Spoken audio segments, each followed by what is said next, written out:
সবাইকে ধন্যবাদ আমার আবার খবর দিকে লক্ষ্য রাখার জন্য। সারাদিন বৃষ্টি দেখতে দেখতে মনটা কিন্তু আর ভালো নেই, কারণ পুজো আসছে আর কটা দিন পরেই। তার মাঝে এই যে বৃষ্টি, তাতে কিন্তু পুজোর প্রস্তুতি যেমন বাধা পাচ্ছে, বিশেষ করে গ্রাম্য এলাকাগুলোতে। তার সঙ্গে সঙ্গে যারা বানভাসী তারা কিন্তু এখনো পর্যন্ত জলের তলায়। জানি না তাদের সে এলাকায় পুজো হবে কিনা। বিশেষ করে সব থেকে সমস্যায় পড়বে পুরো আপামর পশ্চিমবঙ্গবাসী।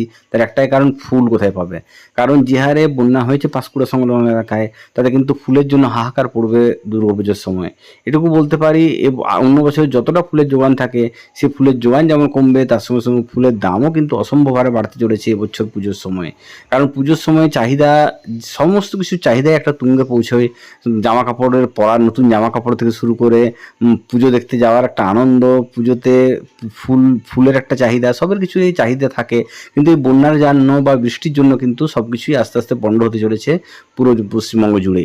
চলুন শুরু করি এই বৃষ্টি নিয়ে কি হতে চলেছে আগামী কয়েকটা দিন। সবথেকে ভালো খবর হচ্ছে আগামী কয়েকটা দিন কিন্তু সবথেকে সুখবর হচ্ছে আগামী কয়েকটা দিন আস্তে আস্তে বৃষ্টি কমতে চলেছে পুরো দক্ষিণবঙ্গ জুড়ে।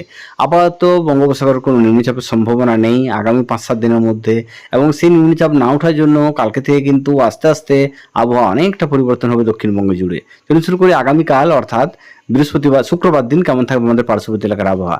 আগামীকাল সকালের দিকে আকাশ থাকবে কিছুটা হলেও মেঘলা। যত বেলা বাড়বে আস্তে আস্তে কিন্তু রোদ আর মেঘের খেলা কিন্তু চলতে শুরু করবে, যে 9টা 8:30 পর থেকে। এবং দুপুরবেলায় প্রায় 2:30-3টা পর্যন্ত কিন্তু কালকে সেরকমই চলবে, কখনো রোদ কখনো মেঘলা। বৃষ্টির সম্ভাবনা সেভাবে নেই বললেই চলে, কোথাও কোথাও ঝিরিঝিরি কিছুক্ষণের জন্য বৃষ্টি হলো, ভারী বৃষ্টির সম্ভাবনা আপাতত কালকের থেকে নেই। এবং বিকেলের দিকে কিন্তু আবারও আস্তে আস্তে 3-3:30 পর থেকে আকাশ মেঘলা হতে শুরু করবে পুরো দক্ষিণবঙ্গ জুড়ে। কিন্তু যেটুকু বললাম, আপাতত বৃষ্টির সম্ভাবনা কিচ্ছু নেই সেরকমভাবে। কোথাও কোথাও হালকা বৃষ্টি হলেও ভারী বৃষ্টির কোনো সম্ভাবনা আপাতত পুরো দক্ষিণবঙ্গ জুড়েই নেই। ফলে এটুকু বলতে পারি, কালকে সকালের দিকে আকাশ মেঘলা থাকলেও বেলা বাড়ার সঙ্গে সঙ্গে আকাশ কিছুটা হলেও পরিষ্কার হবে।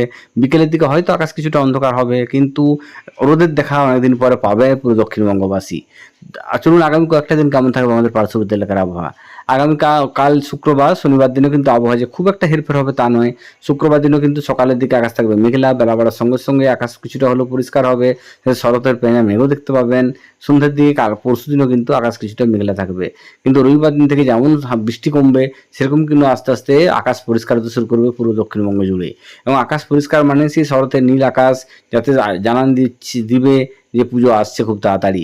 কারণ শরতের এই নীল আকাশ, তার সঙ্গে কাশফুল একটা আলাদা রকম মাত্রা যোগ করে পুরো পশ্চিমবঙ্গের অধিবাসীদের জন্যই। কারণ এই যে কাশফুল বা শরতের নীল আকাশ, তার সঙ্গে দুর্গা পুজো, এটা কিন্তু ভারতের অন্য কোনো রাজ্যে সেভাবে দেখা যায় না পশ্চিমবঙ্গ ছাড়া।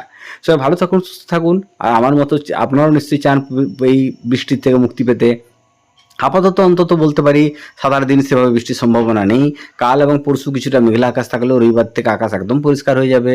আপাতত নিম্নচাপ যদি না উঠে আকাশ কিন্তু খুব ভালো থাকবে দক্ষিণবঙ্গে। আজকের মতো চললাম, সবাইকে শুভরাত্রি।